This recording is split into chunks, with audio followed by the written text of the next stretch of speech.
سے دیا جائے گا فسوف یدعو صبورا، تو وہ عنقریب موت کو پکارے گا، ویصلی سعیرا، اور دوزخ کی بڑکتی ہوئی آگ میں داخل ہوگا، انہ کان فی اہل مسرورا، بے شک وہ دنیا میں اپنے اہل خانہ میں خوش و خرم رہتا تھا، انہ ظن ان لن یحور، بے شک اس نے یہ گمان کر لیا تھا کہ وہ حساب کے لیے اللہ کے پاس ہرگز واپس لوٹ کر نہ جائے گا، فلا اقسم بلا ان ربہ کان بہ بصیرا، کیوں نہیں بے شک اس کا رب خوب جاننے والا ہے، فلا اقسم بالشفق، سو مجھے قسم ہے شفق یعنی شام کی سرخی یا اس کے بعد کے اجالے کی، واللیل وما وسق، اور رات کی ان چیزوں کی جنہیں وہ دامن میں سمیٹ لیتی ہے، والقمر اذا اتسق، اور چاند کی جب وہ پورا دکھائی دیتا ہے۔ اللہ سبحانہ وتعالیٰ نے یہاں 3 چیزوں کی قسمیں اٹھا کر پھر کہا لَتَرْكَبَنَّ طَبَقًا عَن طَبَقٍ، تم یقیناً طبق پر طبق ضرور سواری کرتے ہوئے جاؤ گے، فَمَا لَهُمْ لَا يُؤْمِنُونَ، تو انہیں کیا ہو گیا کہ قرآن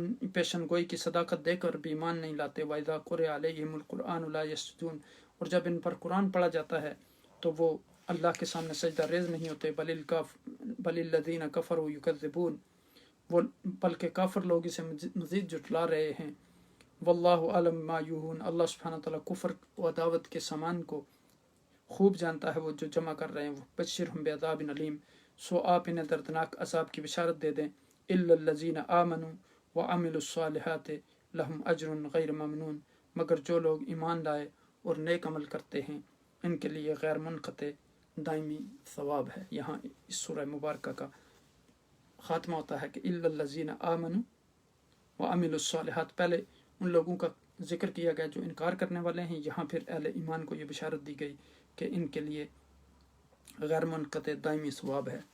دیکھیں کہ اس سورہ مبارکہ میں جو ہے یعنی قیامت کی اولناکیوں کا ذکر کیا گیا کہ آسمان پھٹ جائے گا، جب حساب لیا جائے گا تو کچھ لوگوں کو نامہ اعمال دانے ہاتھ میں دیا جائے گا اور وہ خوش نصیب ہوں گے اور جنت میں جائیں گے، اور جن کے نامہ اعمال جو ہے پیٹھ کے پیچھے سے دیے جائیں گے وہ جہنم میں جائیں گے۔ گویا اس سورہ میں انسان کے اعمال نامے کے بارے میں بتایا گیا ہے، فانی دنیا کے بارے میں اس سورہ مبارکہ میں بتایا گیا، اعمال نامے جو بہترین کسوٹی ہیں اس کے بارے میں بتایا گیا کہ اچھے اعمال والے جو ہیں وہ جنت میں جائیں گے اور برے اعمال والے دوزخ میں جائیں گے، کیے کی سزا ملے گی ہر انسان کو اس کے عمل کے مطابق۔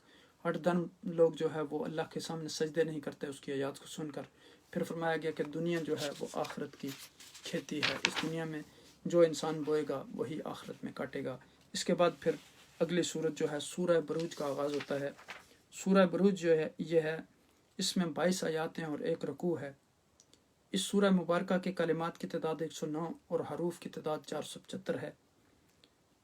اعوذ باللہ من الشیطان الرجیم، بسم اللہ الرحمن الرحیم، والسماء ذات البروج والیوم الموعود وشاہد ومشہود، قتل اصحاب الاخدود النار ذات الوقود اذ هم علیہا قعود وهم علی ما یفعلون بالمؤمنین شہود وما نقموا منهم الا ان یؤمنوا باللہ العزیز الحمید الذی له ملک السماوات والارض واللہ علی کل شیء شہید ان الذین فتنوا المؤمنین والمؤمنات ثم لم يتوبوا فلهم عذاب جہنم ولهم عذاب الحریق ان الذین آمنوا وعملوا الصالحات لهم جنات تجری من تحتها الانہار ذلک الفوز الکبیر۔ سورہ بروج جو ہے یہ ترتیب قرآنی کے لحاظ سے اس سورت کا نمبر جو ہے وہ 85 ہے۔ اس سورہ میں ان لوگوں کو دھمکی دی گئی جو مسلمانوں کو ستاتے تھے اور مسلمانوں کو دلاسا دیا گیا، ان کو تسلی دی گئی کہ اس میں یمن شہر نجران کے یہودی بادشاہ ذو نواس کے حال اس حال کی طرف اشارہ کیا گیا کہ اس نے ایک خندق کھود کر اس میں آگ جلا کر جو ایمان والے تھے ان کو پھینک دیا تھا اور جلا دیا تھا، تو ایماندار عیسائیوں کو اس میں ڈال کر جلا دیا۔ عیسائیوں نے جلنا منظور کیا لیکن اپنا دین نہ چھوڑا، آخر یہ بادشاہ جو ہے تباہ ہوا اور بعد میں اس کے ملک یعنی یمن پر حبش بادشاہ کا جو قبضہ ہو گیا جو عام الفیل تک رہا۔ عام الفیل میں وہ سال ہے جس میں حضرت صلی اللہ علیہ وسلم پیدا ہوئے۔ ذو نواس جو ہے اور یہودی لوگ خندق کے پاس بیٹھے ایماندار عیسائیوں کے جلنے کا تماشا دیکھ رہے تھے کہ وہ آگ بڑھ کر سارے شہر میں پھیل گئی اور سب کو جو ہے وہ جلا کر رکھ دیا۔ اس تاریخی واقعے کی طرف اشارہ کر کے مکہ کے کافروں کو یہ جتلانا مقصود ہے کہ اللہ پر ایمان رکھنے والے مردوں اور عورتوں کو صرف ان کے ایمان کی وجہ سے ستانے والوں کی تباہی کا باعث ہوتا ہے جو دیر یا سویر انہیں نصیب ہو کر رہتی ہے۔ دنیا میں اگر بچ بھی گئے تو مرنے کے بعد آخرت میں وہ دوزخ کی آگ میں جلیں گے، اور ایمان والے صبر و تحمل کے ساتھ اپنے ایمان پر قائم رہنے کی بدولت وہ جنت میں داخل ہو کر آرام کی زندگی بسر کریں گے۔ اس کے بعد پھر اس سورہ مبارکہ میں تنبیہ کی گئی کہ اللہ عز و جل کی گرفت بڑی سخت ہے، وہ بڑی قدرت والا ہے، وہ غفور الرحیم ہے، مالک و مختار ہے، اس لیے اس کا حکم مانو اور اس قرآن میں جو کچھ موجود ہے اس پر ایمان لاؤ۔ نجران کے جو حق پسند اور عیسائی علیہ ایمان کو یہودی ظالم بادشاہ نے آگ سے بھرے گڑھے میں پھینکوا دیا۔ ساحر، راہب اور نوجوان لڑکے کا قصہ منقول ہے جس کی استقامت کو دیکھ کر ہزاروں لوگوں نے اسلام قبول کیا اور خندق والی دہتی آگ میں ڈالے گئے۔ پھر فرمایا گیا کہ اللہ کی پکڑ بڑی شدید ہے، جب کوئی اس کے عذاب کی گرفت میں آ جائے تو پھر وہ بچ نہیں سکتا۔ ان بطش ربک لشدید انہ یبدئ و یعید۔ تو اس صورت کا موضوع جو ہے وہ کفار کو ظلم و ستم کے برے انجام سے خبردار کرنا ہے کہ جو وہ ایمان لانے پر مسلمانوں پر ڈال رہے تھے۔ نظام شمس و قمر شاید ہے کہ جن نے بڑے بڑے گڑھوں میں آگ بڑکا کر ایمان لانے والوں کو ان میں پھینکا اور اپنی آنکھوں سے ان کے جلنے کا تماشا دیکھا، وہ عذاب الہی کے مستحق ہو گئے۔ ان لوگوں نے ایمان والوں کو صرف اس جرم کی سزا دی تھی کہ وہ اللہ پر ایمان رکھتے تھے۔ یاد رکھو ایمان والوں کو ستانے والے دوزخ کے آگ کے مستحق ہوں گے اور ایمان والے جنت کی کامیابیاں حاصل کریں گے۔ اے مصطفیٰ صلی اللہ علیہ وسلم، اے حبیب کبریا، آپ کے رب کی پکڑ بڑی سخت ہے، وہی پہلی بار پیدا کرتا ہے، وہی دوبارہ پیدا کرے گا، وہ سب کچھ کرنے والا ہے، وہ ہمیشہ اپنے اور نبیوں کے دشمنوں کو جو ہے وہ ہلاک کرتا ہے۔ فرعون اور ثمود کی تاریخ پڑھ کر دیکھ لو، یہ ہٹ درم جان بوجھ کر جٹلا رہے ہیں، حالانکہ اللہ نے ان کو گرے میں لے رکھا ہے۔ ان کے جٹلانے سے اس قرآن کا کچھ نہیں بگڑتا، بلکہ یہ قرآن بلند پایا ہے، اس تختی میں نقش ہے جو محفوظ ہے۔ اب دیکھیں کہ اس میں اس بات کا تذکرہ کیا گیا، قتل اصحاب الاخدود یعنی خندق والے لوگ جو ہے وہ ہلاک کر دیے گئے، النار ذات الوقود یعنی اس بڑکتی آگ والے جو بڑے ایندھن سے جلائی گئی تھی، اذ ہم علیہا قعود جب وہ اس کے کناروں پر بیٹھے تھے، وہم علی ما یفعلون بالمؤمنین شہود اور وہ خود گواہ ہیں جو کچھ اہل ایمان کے ساتھ کر رہے تھے، یعنی آگ میں پھینک پھینک کر جلا رہے تھے۔ وما نقموا منہم الا ان یؤمنوا باللہ العزیز الحمید، اور انہیں مومنوں کی طرف سے اور کچھ بھی ناگوارا نہ تھا سوائے اس کے کہ وہ مومنین تھے، اللہ پر ایمان لانے والے تھے، جو غالب اور لائق حمد و ثنا ہے۔ الذی لہ ملک السماوات والارض واللہ علی کل شیء شہید، جس کے لیے آسمانوں اور زمین کی ساری بادشاہت ہے اور اللہ سبحانہ وتعالی ہر چیز پر گواہ ہے۔ ان الذین فتنوا المؤمنین والمؤمنات ثم لم یتوبوا فلہم عذاب جہنم ولہم عذاب الحریق، بے شک جن لوگوں نے مومن مردوں اور مومن عورتوں کو اذیت دی پھر توبہ بھی نہ کی تو ان کے لیے عذاب جہنم ہے اور ان کے لیے بالخصوص آگ میں جلنے کا عذاب ہے۔ ان الذین آمنوا وعملوا الصالحات لہم جنات تجری من تحتها الانہار ذلک الفوز العظیم، ذلک الفوز الکبیر، بے شک جو لوگ ایمان لائے اور نیک عمل کرتے رہے ان کے لیے جنتیں ہیں جن کے نیچے سے نہریں بہتی ہیں، یہی بڑی کامیابی ہے۔ اس کے بعد فرمایا ان بطش ربک لشدید انہ یبدئ و یعید، بے شک اللہ کی پکڑ جو ہے، اللہ کا عذاب بڑا سخت ہے، بے شک وہی پہلی بار پیدا فرماتا ہے اور دوبارہ بھی وہی پیدا فرمائے گا۔ وہو الغفور الودود، بے شک وہ بڑا بخشنے والا محبت کرنے والا ہے۔ ذو العرش المجید، مالک عرش ہے یعنی پوری کائنات کے تخت اقتدار کا مالک بڑی شان والا ہے۔ فعال لما یرید، وہ جو بھی فرماتا ہے ارادہ کرتا ہے اسے خوب کر دینے والا ہے۔ هل اتاک حدیث الجنود، کیا آپ کے پاس لشکروں کی خبر نہ پہنچی؟ فرعون و ثمود، فرعون کے اور ثمود کے لشکروں کی، بل الذین کفروا فی تکذیب، بلکہ ایسے کافر ہمیشہ حق کو جھٹلانے میں ہی کوشاں رہتے ہیں۔ واللہ من ورائہم محیط، بلکہ اللہ سبحانہ وتعالیٰ جو ہے ان کے گرد و پیش سے انہیں گھیرے میں لیے ہوئے ہے۔ بل ہوا قرآن مجید، بلکہ یہ بڑی عظمت والا قرآن ہے، فی لوح محفوظ، جو لوح محفوظ میں لکھا ہوا ہے۔ تو گویا اس سورہ مبارکہ میں آپ دیکھیں کہ نظام کائنات اور تاریخ کی گواہی دی گئی، اللہ سبحانہ وتعالیٰ کی قدرت کاملہ کے دلائل پر بڑی تفصیل سے گفتگو کی گئی اور بتایا گیا کہ یہ قرآن جو ہے یہ کتاب حق ہے اور ان کا جو جھٹلانا ہے وہ ان کے لیے جہنم کے عذاب کا سبب بنے گا جس میں یہ ہمیشہ رہیں گے، اور نیک لوگ جو ہے ان کے لیے جنت ہے۔ اب یہ دیکھیں یہاں خدا کے یہاں فرمایا گیا کہ دیر ہے اندھیر نہیں، اور اللہ سبحانہ تعالیٰ کی اس سختی کا بیان یہاں کیا گیا دوزخ میں جو کفار اور منافقین اور منکرین کے ساتھ ہوگی، اور بتایا گیا کہ جیسا تم اس زمین میں بوؤ گے ایسا ہی کاٹو گے، جیسی فصل کا بیج بویا جاتا ہے جیسے کاٹی جاتی ہے، اسی طرح جو تمہارے اچھے اعمال ہوں گے فَمَن يَعْمَلْ مِثْقَالَ ذَرَّةٍ خَيْرًا يَرَهُ وَمَن يَعْمَلْ مِثْقَالَ ذَرَّةٍ شَرًّا يَرَهُ، جو اچھے عمل کرے گا اسے ذرہ بر اچھی نیکی کا بھی اجر ملے گا، اور ذرہ بر برے عمل کا بھی جو ہے اس کی سزا ملے گی۔ وَلَا تَزِرُ وَازِرَةٌ وِزْرَ أُخْرَى، اور دوسرے کا بوجھ کسی انسان پر نہیں ڈالا جائے گا۔ پھر عظمت ربانی کا یہاں ذکر کیا گیا کہ إِنَّ بَطْشَ رَبِّكَ لَشَدِيدٌ إِنَّهُ هُوَ يُبْدِئُ وَيُعِيدُ وَهُوَ الْغَفُورُ الْوَدُودُ ذُو الْعَرْشِ الْمَجِيدُ فَعَالٌ لِمَا يُرِيدُ۔ پھر لشکروں کا ذکر کیا گیا کہ هل أتاك حديث الجنود فرعون وثمود، یعنی فرعون اور ثمود کے لشکروں کے اخبار تمہارے پاس نہیں، خبریں نہیں آئیں۔ تو اس کے بعد پھر قرآن کی حقانیت کا آگے تذکرہ کیا گیا۔ اس کے بعد جو ہے پھر اگلی صورت جو ہے وہ سورہ الطارق ہے۔ اعوذ باللہ من الشیطان الرجیم، بسم اللہ الرحمن الرحیم۔ والسماء والطارق وما أدراك ما الطارق النجم الثاقب إن كل نفس لما عليها حافظ فلينظر الإنسان مما خلق من ماء دافق يخرج من بين الصلب والترائب إنه على رجعه لقادر يوم تبلى السرائر فما له من قوة ولا ناصر والسماء ذات الرجع والأرض ذات الصدع إنه لقول فصل وما هو بالهزل إنهم يكيدون كيدا وأكيد كيدا فماهل الكافرين أمهلهم رويدا۔ تو یہاں یہ سورہ طارق کی ہم نے جو ہے ابتدائی آیات سے لے کر آخر تک کی آیات کی تلاوت کی ہے۔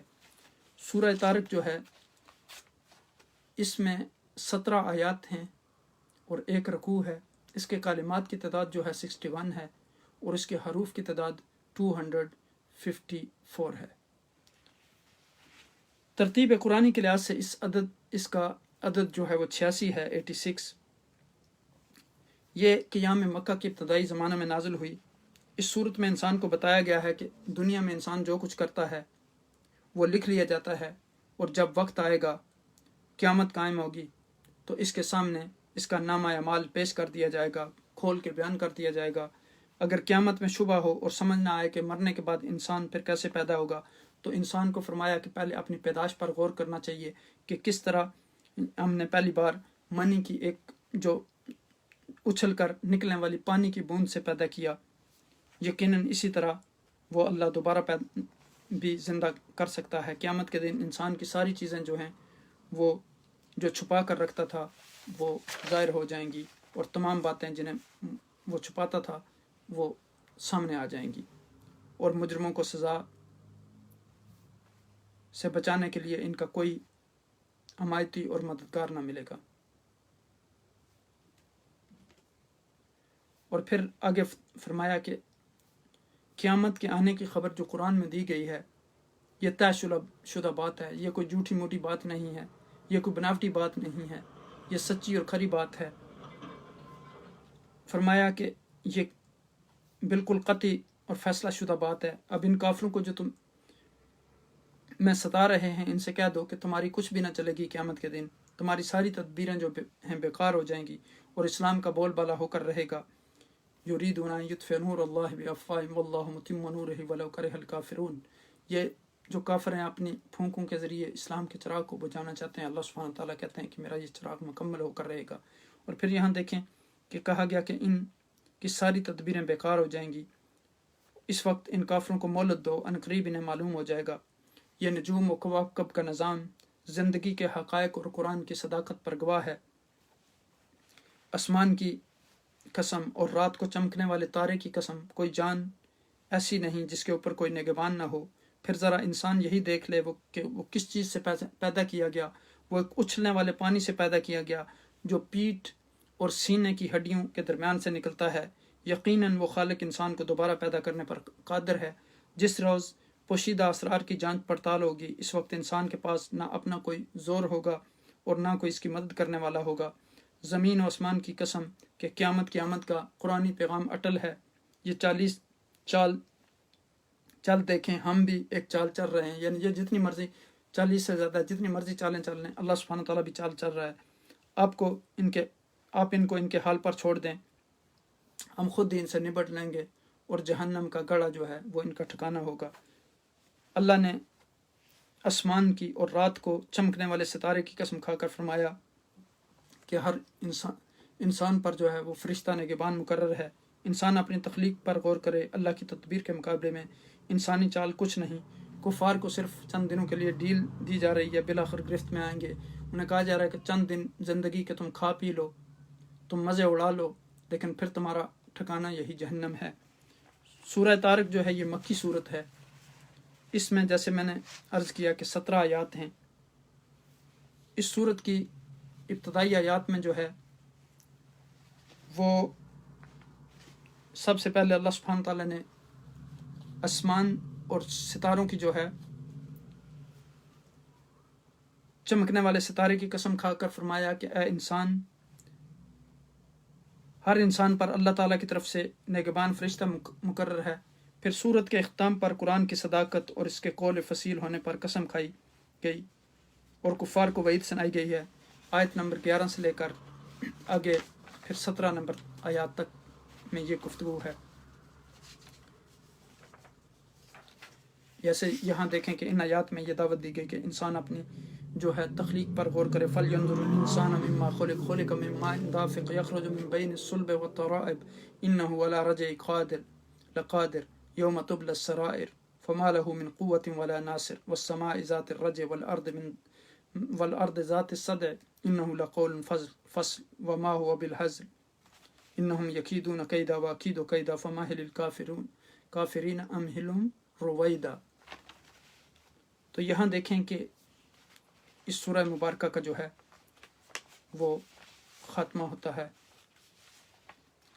اس کے بعد جو ہے آپ اگر یہاں دیکھیں تو اس کے بعد سورہ الاعلیٰ کا آغاز ہوتا ہے۔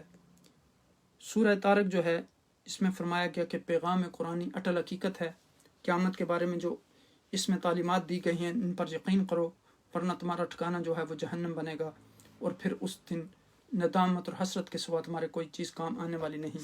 اس حقیقت اور انسان کی حقیقت کا اس سورہ مبارکہ میں تذکرہ کیا گیا کہ اس کو ایک ایسے قطرے سے پیدا کیا گیا جو یعنی پانی کی طرح بہہ جانے والا قطرہ ہے، اور اگر وہ انسان کے جسم یا کپڑے پر لگ جاتا ہے تو وہ ناپاک ہو جاتا ہے، اس کو صاف کرنا پڑتا ہے۔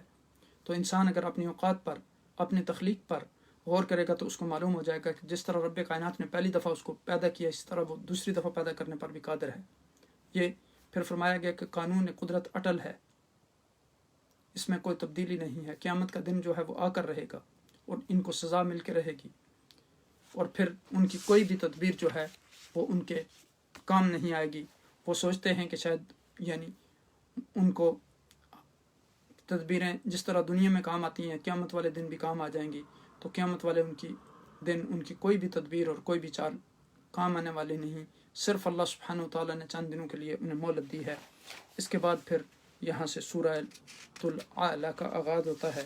بسم اللہ الرحمن الرحیم۔ سبح اسم ربک الاعلیٰ الذی خلق فسوى والذی قدر فہدی والذی اخرج المرعى فجعله غثاء احوى سنقرئک فلا تنسى الا ما شاء الله انه يعلم الجهر وما يخفى ونيسرك لليسرى فذكر ان نفعت الذكرى سيذكر من يخشى ويتجنبها الاشقى الذي يصلى النار الكبرى ثم لا يموت فيها ولا يحيى قد افلح من تزكى وذكر اسم ربه فصلى بل تؤثرون الحياة الدنيا والآخرة خير وأبقى إن هذا لفي الصحف الأولى صحف ابراہیم و موسیٰ۔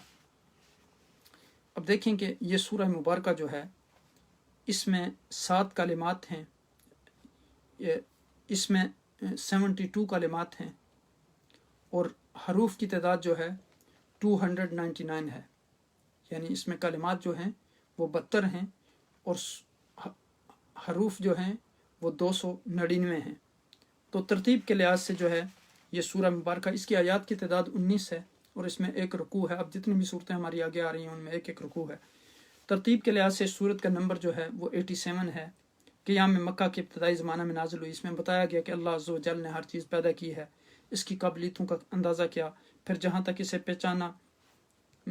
پہچاننا تھا وہاں تک پہنچنے کی اسے راہ بتائی انسان کو، یعنی جانداروں کے لیے چارہ اور غلہ پیدا کیا، پھر اسے خوش کر کے ذخیرہ کرنے کا راستہ کھولا، انسان کی ہدایت کے لیے قرآن مجید کو رسول صلی اللہ علیہ وسلم پر نازل کیا۔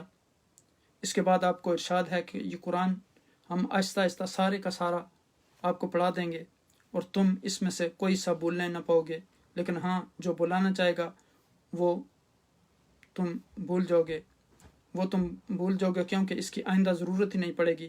اللہ تمام چھپی اور کھلی مصلحتوں کو جو ہیں اور بیدوں کو جانتے ہیں، ان سے واقف ہیں، وہ تمہیں سارے کام کی باتیں سہولت کے ساتھ کرنے کا طریقہ بتا دے گا۔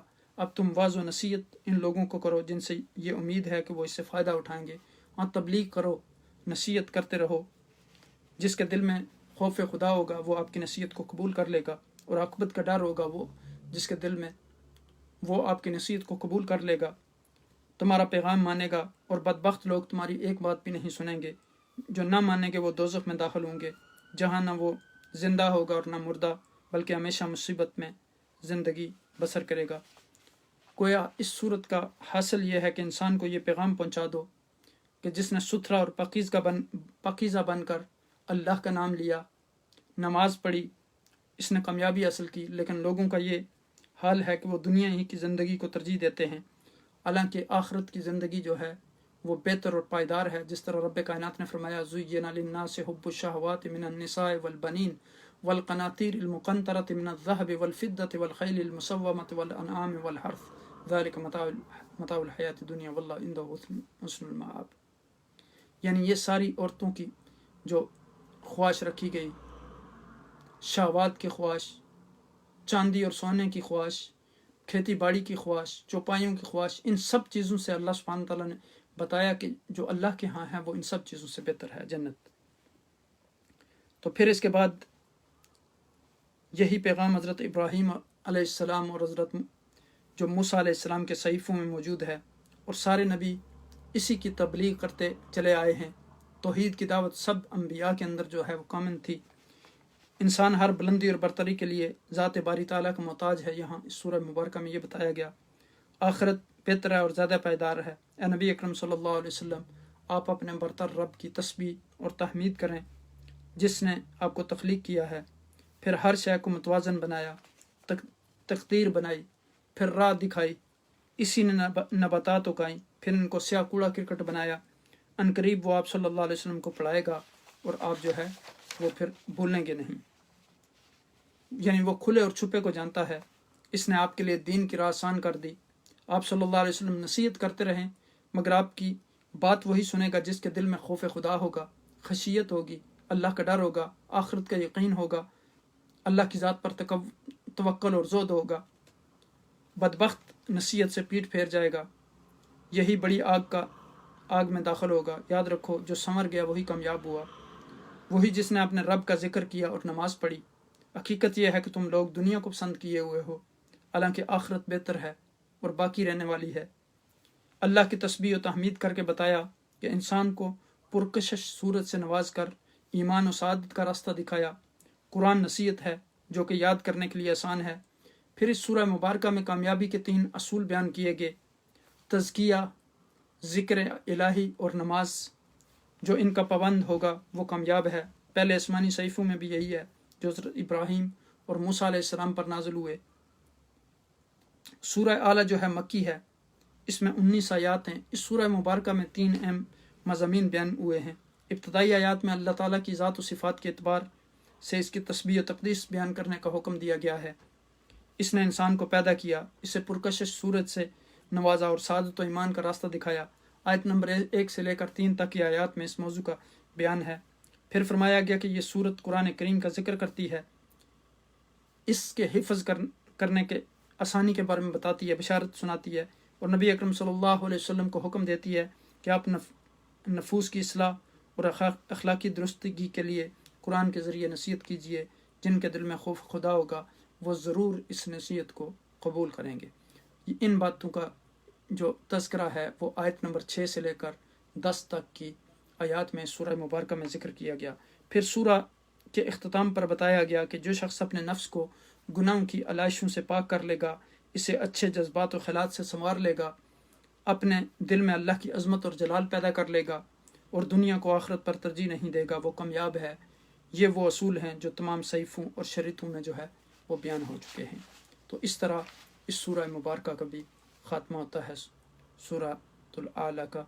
اس میں جو ہے یہ بتایا گیا کہ کامیاب کون ہے اور ناکام کون ہے، اور کامیابی کے اصول بتائے گئے کہ تزکیہ اور نماز اور ذکر الہی، ان چیزوں پر عمل کرنے والا جو انسان ہے وہ دنیا میں بھی کامیاب ہے اور آخرت میں بھی کامیاب ہے۔